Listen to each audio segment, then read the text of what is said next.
Salut à tous et bienvenue dans cette vidéo pour apprendre à créer un site web vitrine avec WordPress. Alors cette vidéo se veut courte, simple et rapide, donc je ne vais pas trop rentrer dans les détails techniques, théoriques de tout ce qu'il y a derrière WordPress et on va aller à l'essentiel ensemble. Si vous êtes chaud, c'est parti.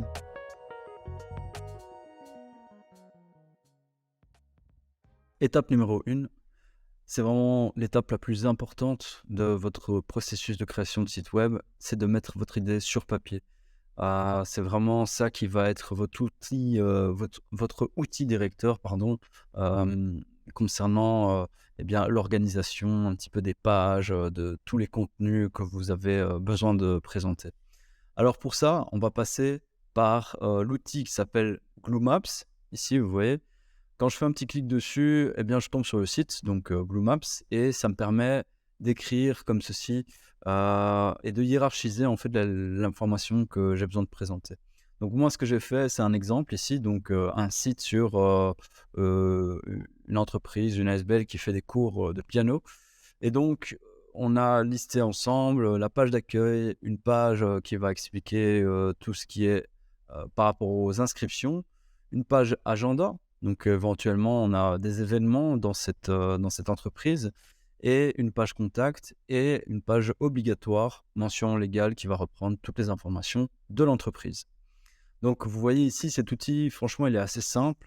Vous pouvez faire des petits plus ici pour ajouter des pages sur le même niveau ou prendre les pages, les glisser sous d'autres pages. Double clic pour les renommer et le petit rond ici pour supprimer. Tout ça, vous pouvez enregistrer en cliquant sur sauver. Vous pouvez même partager votre idée via ce lien. Et une fois que vous avez cliqué sur sauver, vous pouvez cliquer donc sur exporter. Et là, vous choisissez votre format, donc PNG, PDF ou XML.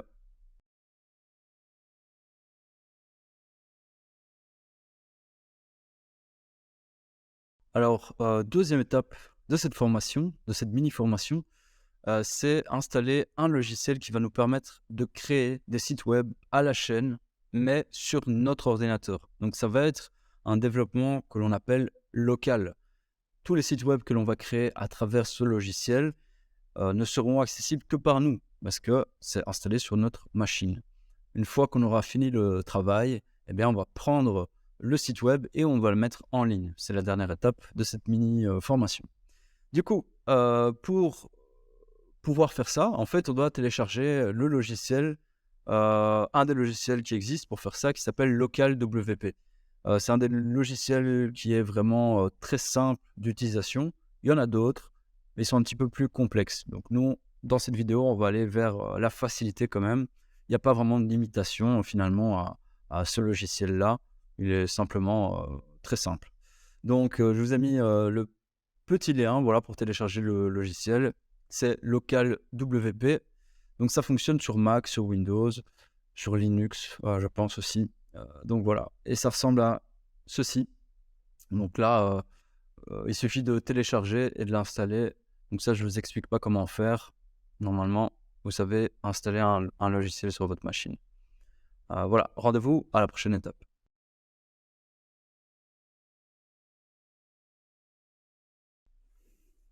Voilà, on arrive à l'étape numéro 3 qui est l'étape où l'on va créer notre premier site web. Donc c'est là que ça commence à devenir intéressant.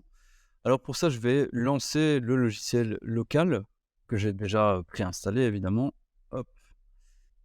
Et donc pour créer votre premier site, c'est vraiment très simple. Il suffit de cliquer sur le petit plus qui se trouve en bas à gauche et on va suivre les étapes tout simplement. Donc ici, on va sélectionner Create a new site tout simplement. On va cliquer sur Continuer. On va mettre un titre de site. Donc tout ça, on peut le modifier par après évidemment. Donc moi, c'est site cours piano. Voilà. On clique sur Continue. On clique sur Continue à cette étape ici où on choisit on fait une installation classique ou personnalisée. On va choisir classique. Et là, on commence à créer en fait le nom d'utilisateur et le mot de passe d'utilisateur de l'administrateur du futur site web. Donc en fait, c'est vos informations à vous. Moi, je mets des choses très simples lorsqu'il s'agit de sites d'exemple. Voilà, comme ça, je n'oublie pas. L'email, pareil. je renseigne ma véritable adresse email parce que c'est l'adresse email d'administration. C'est pas à des fins marketing. Donc c'est par exemple, si j'ai perdu mon mot de passe, eh bien, voilà, c'est à cette adresse-là que je vais récupérer le mot de passe de l'administration du site. Là maintenant, on attend un petit peu, le temps que ça s'installe. Il se peut aussi que l'ordinateur, en tout cas sous Windows, va me demander une autorisation pour pouvoir installer le site web. Comme il y a des procédures qui s'enclenchent en arrière-plan, des fois il faut l'autorisation de administrateur du PC. Donc restez quand même à regarder votre écran, voir s'il n'y a pas des petites fenêtres qui s'ouvrent. Il faut cliquer sur «Oui», sinon le site ne va pas s'installer. Si vous attendez trop longtemps aussi, il risque d'y avoir quelques petits soucis d'installation. Il faudra recommencer l'opération. Et donc là, vous voyez que le site vient d'être installé. Donc je fais rapidement une petite explication de l'interface ici. Vous avez la possibilité de voir le dossier où le site web a été installé, parce qu'un site web, au fond, ce n'est que des fichiers, des dossiers bien organisés. Vous avez la possibilité de voir la version de WordPress qui a été installée, de voir l'adresse web sur laquelle le site web a été installé. Donc c'est une adresse web locale, hein. Je précise bien encore une fois que c'est sur votre ordinateur seulement que vous pourrez voir votre site web. Et vous avez les deux boutons ici pour accéder à l'administration du site web ou voir le site web comme un visiteur classique. Voilà, donc je vais cliquer sur Open Site pour voir le site. Et voilà à quoi ressemble le site actuellement. Donc il y a quelques liens cliquables, il y a quelques pages d'exemples qui ont été créées, vous voyez. Donc voilà, ça fonctionne. C'est un site web tout à fait classique, vide. Il est prêt à être modifié. On pourrait cliquer sur WP Admin ici pour nous connecter au site web et pouvoir le modifier. Mais sinon, vous pouvez aussi noter que pour chaque site WordPress où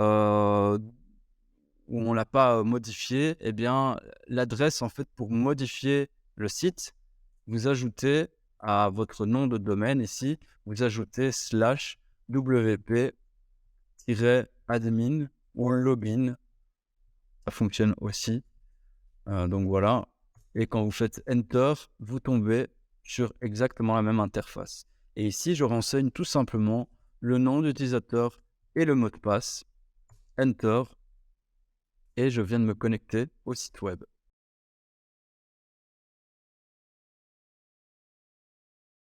Donc voilà, ici ça commence à être intéressant. On est à l'étape numéro 4 où l'on va installer en fait l'environnement qui va nous permettre de développer un site web agréable à voir, bien organisé et tout ça. Donc un site web professionnel en résumé.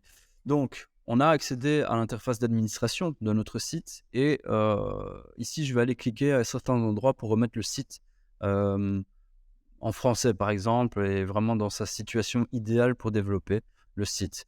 Donc première chose que l'on peut faire, c'est changer la langue. Pour ça, on va aller sur Settings général et on va changer quelques informations ici. Donc Site Language, je vais mettre français. Ne mettez pas français de Belgique ou de Canada. Ici, Time Zone, je vais mettre Bruxelles. Voilà, tout le reste, je peux laisser comme ça. Et il faut absolument que je clique sur Save Change pour sauver, tout simplement.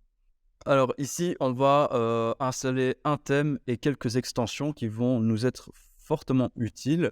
Première chose, c'est le thème que l'on va changer. Donc on va aller dans Apparence et thème. On va cliquer sur Ajouter et on va chercher le thème qui s'appelle Astra. Je clique sur Installer et Activer. Et tous les autres thèmes, je peux les supprimer pour des raisons de sécurité. Donc je vais cliquer sur Détail du thème et supprimer en bas à droite. Valider avec OK. Et je répète l'opération. Voilà. Il faut absolument que vous n'ayez qu'un thème installé. Il n'y a pas moyen d'activer plusieurs thèmes en même temps, ça c'est pas possible. Alors, les autres extensions, enfin les extensions qu'on va installer, ça va être, donc on va aller sur Extension Ajouter et on va installer en fait Classic Editor, tout simplement parce que ça nous permet de revenir à une interface plus simple. Et c'est mon avis. mais c'est l'avis aussi de 5 millions d'autres personnes, si vous avez rapidement vu le nombre d'installations. Donc voilà. C'est pas obligatoire, mais honnêtement, ça va un peu simplifier, votre travail quand même. On peut installer aussi une extension qui s'appelle, Resize Image After Upload. Voilà, donc ça c'est donc celle-ci, hein, Resize Image After Upload par ShortPixel, plus de 90 000 installations. Voilà. Alors cette, extension, elle est intéressante parce que ça va vous éviter de passer par Photoshop ou Canva pour redimensionner vos images, que vous allez aller chercher, qui normalement sont d'une taille, assez grande. Donc ça va ralentir, le site web si vous ne les réduisez pas avant de les mettre sur votre site web. Et on va surtout installer la dernière extension, la plus importante, qui est Elementor. Donc Elementor va nous permettre, de faire du design, du web design en fait, d'une manière assez simple avec le système de drag and drop. Donc au lieu de coder, eh bien nous on va faire du cliquer-glisser pour, construire, sous forme de bloc, notre site web. Donc pareil, je clique sur installer maintenant et puis quand c'est installé, je clique sur activer et voilà.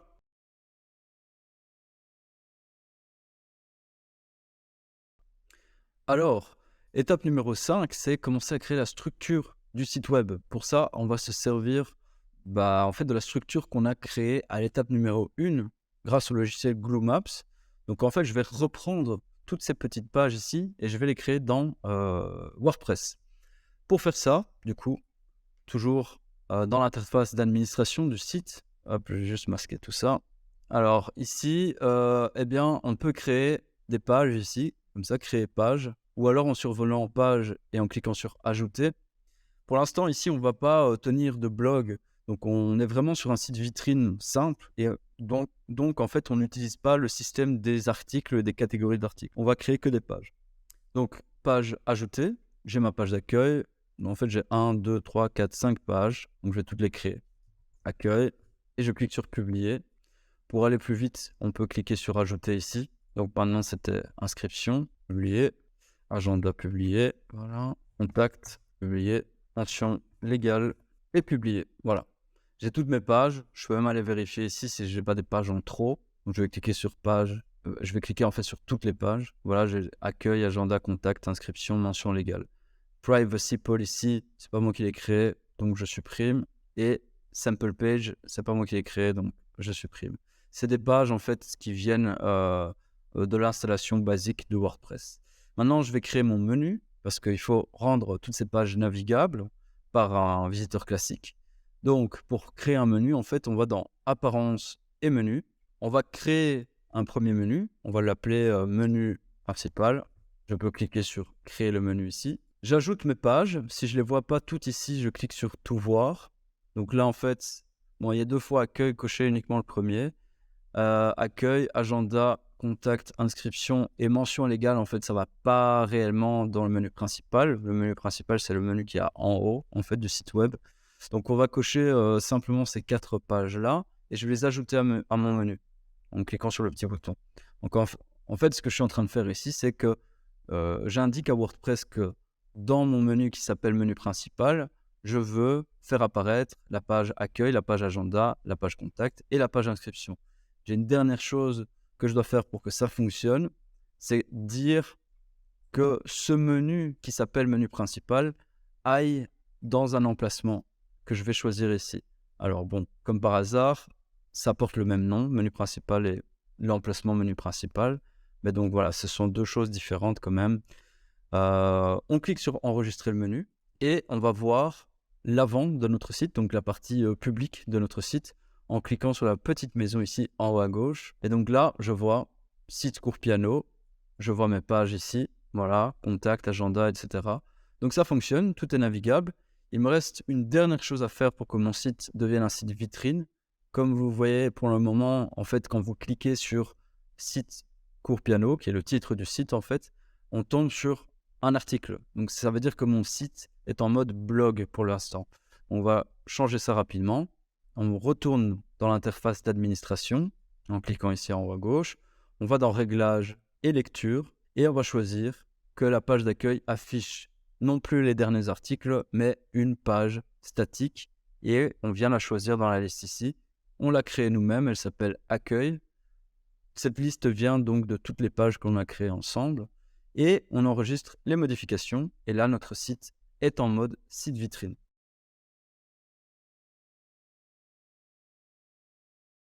Alors, 6e étape et avant-dernière étape, avant de pouvoir mettre le site en ligne, nous allons créer ensemble une page type, en fait le gabarit d'une page, le design d'une page si vous préférez, et on va l'appliquer sur tout le site. Pour l'instant, on est sur des extensions gratuites et donc tout va se faire de manière très manuelle. Si vous passez sur des extensions premium, par exemple Elementor Premium, eh bien vous allez pouvoir automatiser ce travail-là. La construction va être légèrement différente de celle que j'ai expliquée pendant cette vidéo, mais honnêtement, une fois qu'on maîtrise, ça va beaucoup plus vite. Ça permet de créer même des sites bien plus complexes. Alors, bon, c'est parti. On va s'occuper de la page, d'une page interne. Donc, hop, on va aller sur page, toutes les pages. Ça nous affiche la liste de toutes les pages que l'on a créées. On va prendre par exemple la page inscription. On va cliquer sur modifier. Alors cette interface que vous voyez devant vous, c'est l'interface classique pour écrire du contenu sur une page ou un article. Nous, vu qu'on a installé Elementor, on a ce petit bouton qui est apparu qui nous permet de faire du design. Donc on va cliquer dessus. Et ici, c'est assez simple, même s'il y a beaucoup de paramètres à changer. Ça reste quand même beaucoup plus simple que du code. Alors vous avez ici des petits pointillés. Ça représente une section. Quand vous faites le petit plus, vous pouvez créer la structure, en fait le nombre de colonnes qu'il y aura à l'intérieur de cette section. Et ensuite, vous allez pouvoir glisser les éléments qui se trouvent ici. Donc on a toute une liste d'éléments. Il y en a qui sont accessibles, d'autres qui sont pour les personnes qui ont pris le mode premium. Et donc on va commencer à créer très rapidement notre première petite page. Alors généralement, on a une première section avec une colonne uniquement, à l'intérieur de laquelle on a un titre. Donc on prend le titre et on le glisse ici. On a un petit texte, hop, et on a un petit bouton d'appel à l'action. Un bouton qui propose une action au visiteur. Alors ici, il s'agit de la page inscription. Donc on va écrire inscription. Ici, on va écrire un petit texte. On peut changer. Donc remarquez aussi que je clique sur les éléments pour pouvoir les éditer. En cliquant sur le petit crayon ici, ça fonctionne aussi. Et donc on édite l'élément ici à gauche. Voilà, cliquez ici, par exemple, ici, j'appuie sur le petit crayon, je renomme ici, m'inscrire, hop, et ici, on enverra vers un lien, par exemple, un lien email. Donc je vais écrire mail, 2 points, et une adresse email ici. Donc ici, en fait, quand on va cliquer sur m'inscrire, ça va ouvrir le logiciel d'email pour envoyer un email à jv@réseauformation.be. On pourrait renseigner aussi une autre page web, donc il faudrait faire un petit copier-coller d'une adresse, par exemple google.com, et lorsqu'on va cliquer sur m'inscrire, on ira sur google.com. Sur la deuxième section que l'on va créer, eh bien, on va mettre 2 colonnes. Et ce qu'on peut faire ici, c'est mettre par exemple une image à droite et un texte, donc un petit titre et un texte ici, avec une petite explication. Alors ici, veuillez noter que tout titre principal d'une page doit être balisé en HTML en niveau H1. Donc ça veut dire en anglais en fait Heading 1, en français titre 1. Ça c'est simplement parce que il faut que Google comprenne correctement ce dont traite notre page et donc il considère que H1 est le titre principal. Tous les autres titres que vous allez mettre dans votre page doivent être balisés en H2 au minimum. Voilà. Dans la prochaine étape, on va voir un petit peu comment personnaliser tout ça. Là, vous venez de voir le concept général de cliquer-glisser pour faire du design de page web. Alors, on continue toujours sur l'étape numéro 6, créer une page type et la dupliquer.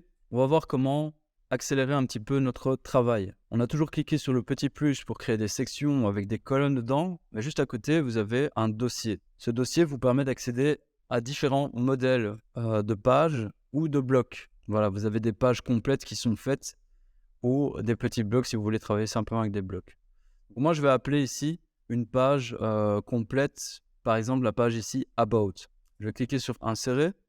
Alors là, en fait, Elementor, vu qu'il nous propose des modèles gratuits, il faut en contrepartie au moins s'inscrire chez Elementor. Alors c'est gratuit, mais comme ça, eux vont vous envoyer des emails pour essayer de vous convertir au mode premium. C'est pas obligatoire du tout, mais voilà. Moi, j'ai déjà un compte chez eux, évidemment. Et là, je clique sur Appliquer. Voilà. Vous voyez, il y a tout un gabarit qui est arrivé. Tout est modifiable. Donc en fait, finalement, j'ai plus vraiment besoin de ce que moi j'ai créé ici. Donc je peux supprimer tout à fait les sections que j'ai créées en cliquant sur la petite croix. Hop, encore une fois. Hop, et voilà. Donc ici, je peux commencer à remplacer par mon propre contenu. Inscription, du texte, tout changer ici. Par exemple, là, j'ai une image. Hop, je clique, je vais vers ma médiathèque. Je peux sélectionner des fichiers. Voilà, je clique sur Insérer un média pour insérer mon média. Pour chaque élément, en fait, vous avez 3 onglets. Donc là, j'ai cliqué sur Image. Je vois bien, c'est marqué Modifier image. Et donc, juste en dessous, vous avez le contenu de ce widget, de cet élément-là. Vous avez le style. Et c'est ici qu'on va pouvoir, par exemple, gérer la largeur de l'élément, la hauteur de l'élément. Alors ici, vous voyez que l'image est déformée, mais dès que j'ai cliqué sur hauteur, eh bien, il y a eu cette partie qui s'est activée, adaptation de l'objet, pardon. Et donc là, par exemple, je peux dire que l'adaptation de l'objet soit en mode contenir ou en mode couvrir. Comme ça, je ne déforme pas mon image. Je gère un petit peu tout ça. Par exemple, inscription, je vois que ça a été coupé. On peut accéder au 3e niveau de modification. Donc, on a été sur contenu pour modifier le contenu. On a été dans style pour modifier. En tout cas, je faisais des modifications de style sur l'image, pour la hauteur et tout ça. Possible aussi de le faire pour le titre. Donc, on peut changer la couleur, etc. Et on peut aller dans Avancer. Et dans Avancer, c'est vraiment là où on va gérer toutes les marges, les bordures, les fonds, des choses comme ça. Et donc ici, eh bien, je vais décider de la largeur de cet élément. Voilà. Ici, en fait, il fallait que je clique sur colonne.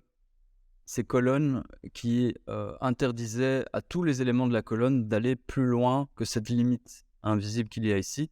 Pourquoi ? Parce qu'au niveau de la colonne, quand j'ai cliqué sur colonne et j'ai été sur avancer, je remarque qu'il y a une marge interne à droite de 50%.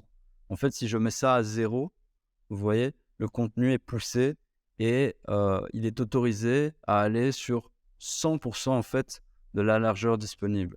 Donc plus j'augmente ça, plus vous voyez le contenu vient de se serrer un petit peu. En fait, on est en train de mettre une marge interne de 38%.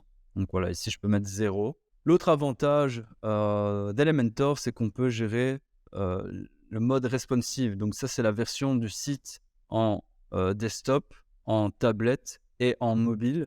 Et vous voyez qu'à chaque fois, on peut changer les paramètres pour chaque mode. Et ça, c'est super intéressant.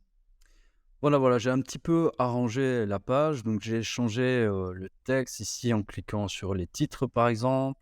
Je m'assure bien que le titre principal soit en H1. J'ai changé les images. Voilà, j'ai été un peu descendre, cliquer sur tous les textes et changer rapidement. J'ai pas tout fait, mais voilà, j'ai mis quelques petites images ici. Notre méthode, vos professeurs, etc. Prêt à vous inscrire. Je vais juste vous montrer un petit exemple de comment j'ai modifié par exemple cette partie-là. Donc j'avais ma section ici et j'ai été dans style pour changer l'arrière-plan. Donc c'est là, vous voyez que j'ai mis une image. Donc pour accéder à cette partie, j'ai cliqué sur Normal, sur le petit crayon et j'ai sélectionné une image. Ensuite, j'ai cliqué sur toute la colonne qui se trouve ici. J'ai été vérifier un petit peu ces configurations. Donc par exemple dans style, pardon. Voilà. Dans style, eh bien, j'ai mis une couleur en blanc. Vous voyez, je peux changer la couleur comme ceci. À l'origine, le texte était tout collé à la section, à la colonne, pardon. Donc j'ai été dans Avancer et j'ai été mettre des marges internes de 20 pixels. Hop, vous voyez, vous avez les unités ici, pour pouvoir pousser un petit peu le contenu à l'intérieur de cette colonne. Donc, par exemple, si je mets 50, hop, vous voyez, le contenu est poussé de 50 en haut, à droite, en bas, à gauche.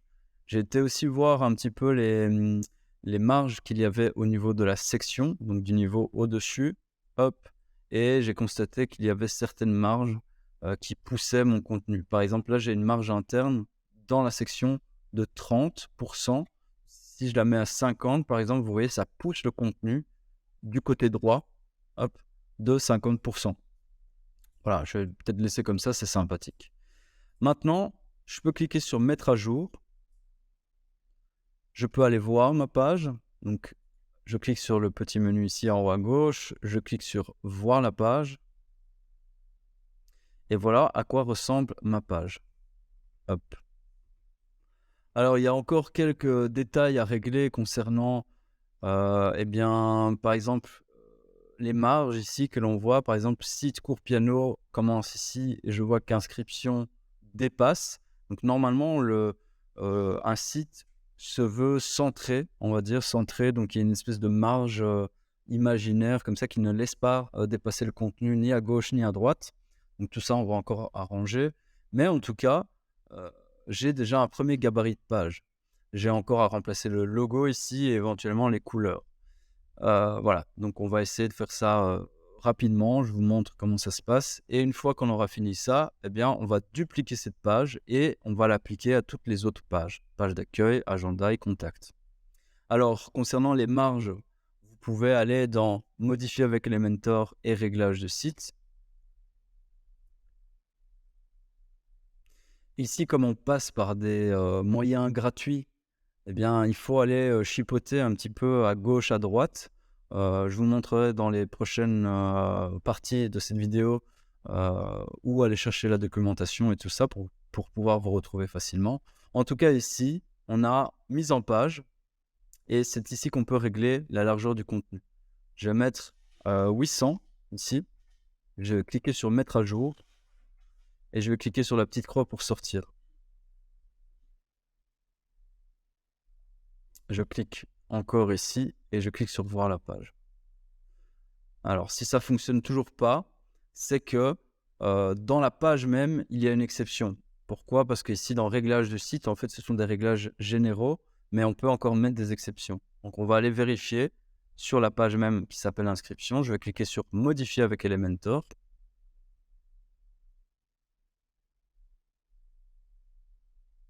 Et là, je vais vérifier section par section. Donc, je clique ici, hop, et je vois effectivement que la largeur du contenu est en mode pleine largeur. Moi, je veux qu'il soit en mode encadré, comme ça respecte en fait la valeur que j'ai réglée de manière générale. Je vois qu'il y a encore une valeur ici, donc je dois vider, et quand c'est vide, ça prendra le réglage d'origine. Alors, on constate que en fait 800, c'est peut-être un petit peu trop serré, mais c'est pas grave. Je vais déjà m'occuper de toutes les sections pour dire que justement elles prennent le réglage d'origine global, pardon. Et après, je vais changer une fois le réglage global et toutes les sections vont s'adapter automatiquement. Donc c'est parti, je vais le faire. Hop, juste me déplacer ici. S'il veut bien. Donc de nouveau, je clique sur section. Je change largeur du contenu, je mets en encadré et je m'assure que ce soit vide ici. Là, vous voyez que c'est exactement la même chose ici et ici. Je fais ça pour toutes les autres sections.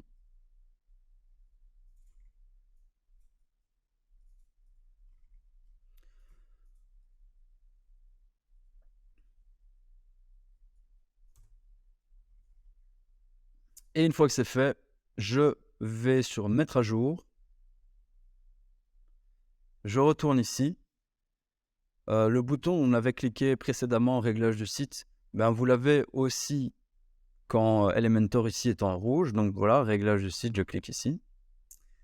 Je m'occupe de la mise en page. 800, c'est un petit peu trop serré, donc je vais mettre 1000. Là, vous voyez que ça réagit directement. Vous voyez, c'est un petit peu moins serré. Allez, on va mettre 1100. Je vais mettre à jour. Je vais quitter. Et je vais voir mon site. Donc, clique ici, voir la page. Et voilà, ça commence à ressembler à quelque chose. Il faut savoir que en fait, notre site, il est composé de diverses parties. On a ce qu'on appelle le header ici, ou l'entête d'une page. En fait, cette partie-là, jusqu'à la petite ligne grise, elle est présente partout, sur tout le site. Si je clique sur agenda, voilà, c'est la même chose. Contact, c'est la même chose. Donc, c'est vraiment l'entête du site web. L'entête du site web n'est pas gérée par Elementor. Vu qu'on est en mode gratuit, c'est le thème qui le gère.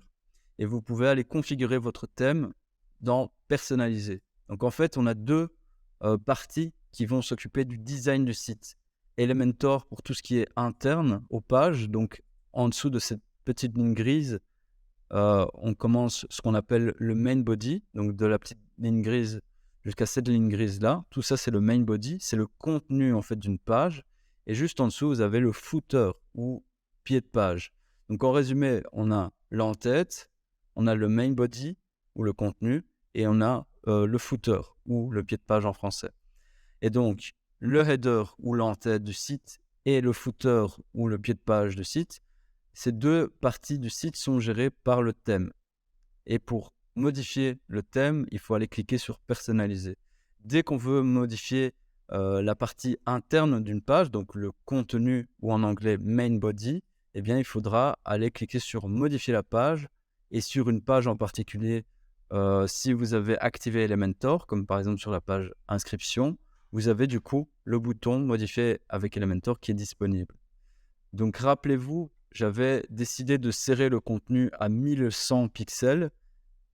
Comme j'ai fait ça du côté Elementor, ça va s'appliquer partout où j'ai Elementor qui s'active, mais je dois le faire aussi côté du thème, parce que le thème s'occupe du header, de l'entête et du footer, qui est en bas, ici. Donc je dois encore le préciser côté du thème. Donc je vais aller cliquer sur personnaliser.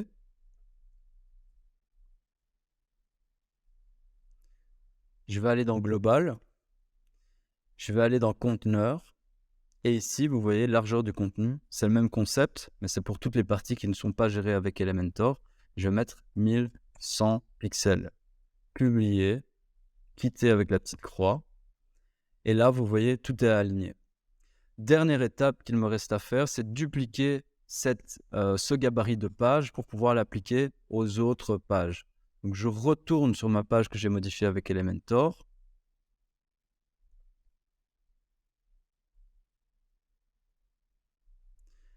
Vous avez le petit bouton ici à côté de mettre à jour enregistrer comme modèle. Donc, on va nommer modèle 01, par exemple, enregistrer. Je peux quitter. Je retourne sur une autre page. Donc, je clique ici sur voir la page qui me permet d'aller sur une autre page, en fait. Je clique sur contact.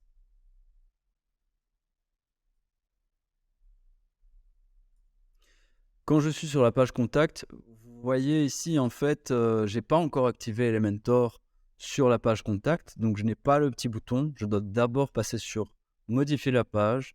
Ensuite, modifier avec Elementor. En cliquant sur ce bouton, on active Elementor sur la page contact uniquement. Et au lieu de recommencer à faire du design, je clique sur mon petit dossier ici. Je vais dans mes modèles. Et je vais chercher modèle 01, celui que j'ai créé précédemment, que j'ai enregistré précédemment aussi. Je clique sur insérer, appliquer. Et là, hop, comme par magie, je retrouve tout le gabarit que j'avais créé sur la page inscription. Et je n'ai plus qu'à changer le contenu. Donc ici, par exemple, je vais mettre contact. Pourquoi nous choisir tout ça? En fait, c'est plus vraiment cohérent de mettre ça, mais par exemple, on pourrait mettre ici, voilà, téléphone. Ensuite, en dessous, on met le numéro de téléphone. Ici, l'adresse. hop, et cetera, et cetera. Vous cliquez sur les petites croix ici pour supprimer les éléments qui ne nous intéressent pas. Hop, et donc on vient de modifier la page contact. Je fais mettre à jour et je refais l'opération pour toutes les pages que j'ai sur mon site web. Donc agenda, pareil, hop, modifier la page, modifier avec Elementor. On va rappeler notre petit gabarit avec le dossier qui se trouve ici, mes modèles, insérer, appliquer.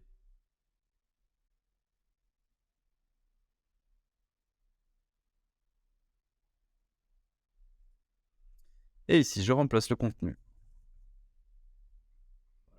Maintenant, je vais garder uniquement, hop, hop, ça.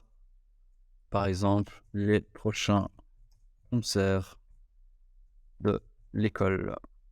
Et ici, je vais mettre une date, par exemple, février 2023, avec une adresse ici, piano, violon, bref. Vous avez compris. Je mets à jour. Hop. Je sors en cliquant sur voir la page. Et voilà, tout doucement, j'ai mon petit site qui se construit. Alors la prochaine étape, ça va être du coup de mettre en ligne notre site.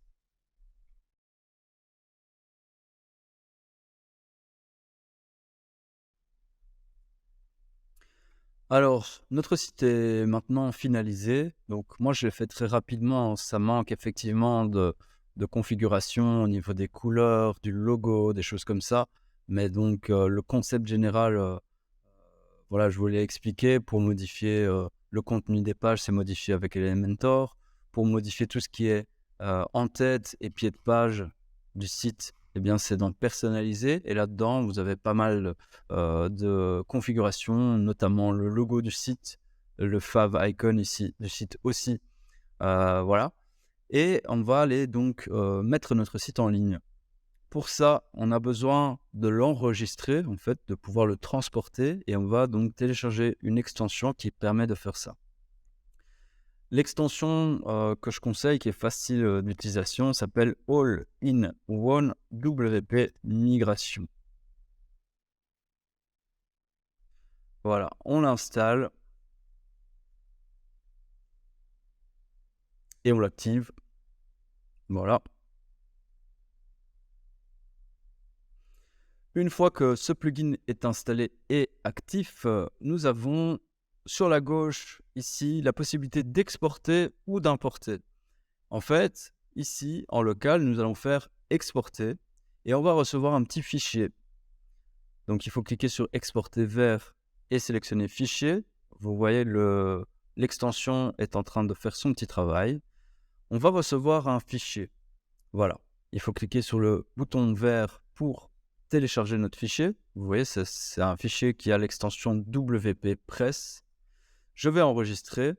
Et là, maintenant, je dois choisir un hébergeur. Alors, moi, par expérience, je peux vous conseiller fortement Hostinger. Hostinger est donc un hébergeur qui nous propose des prix, honnêtement, qui sont vraiment pas mal.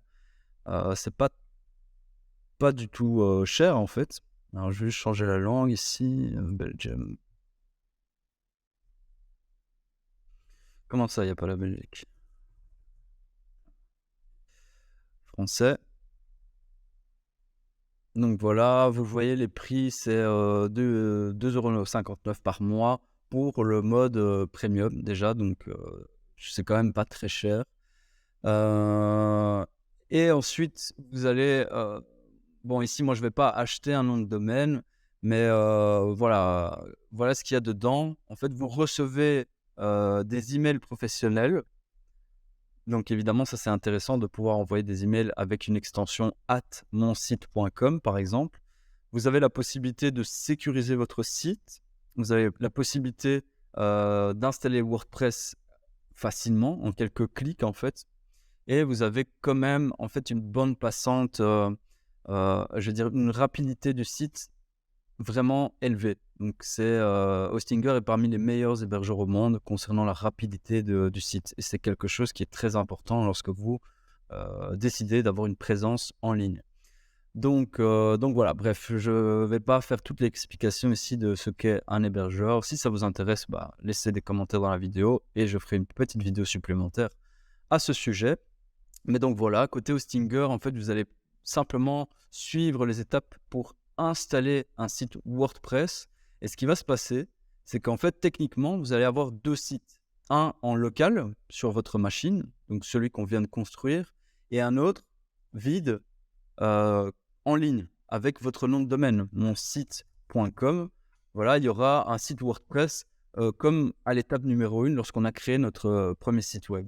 Et tout ce que vous allez devoir faire sur ce nouveau site web qui est en ligne, c'est d'aller installer une extension simplement, laquelle All-in-One WP Migration, et au lieu de faire exporter, vous allez faire importer.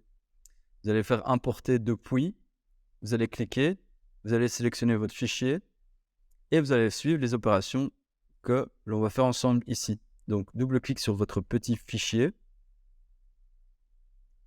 Il fait l'import.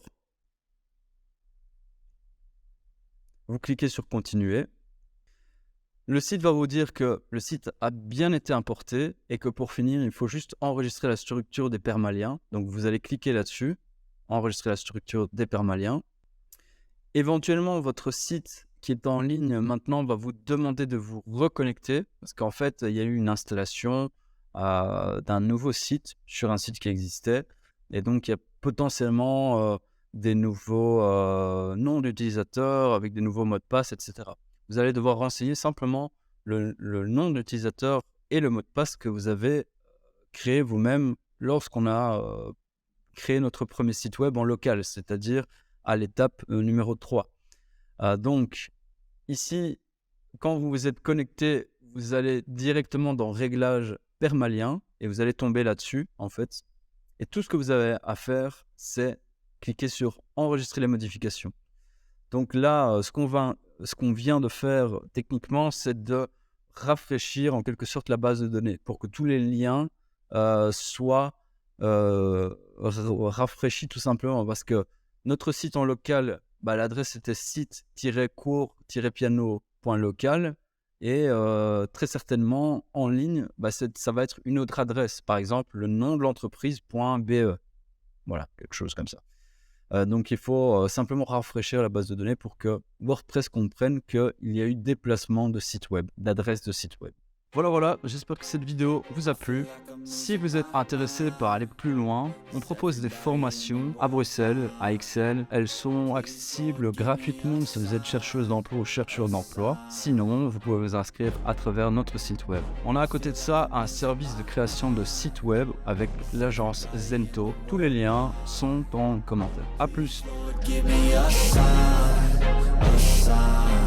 I wanna be the greatest. Everybody on the fake shit. I look around and feel like everybody is the fakest. I make this every day and I'm impatient, hoping one day I blow up from the basement. Statement, the top is so vacant. I don't hear shit that I think is amazing. Waiting for my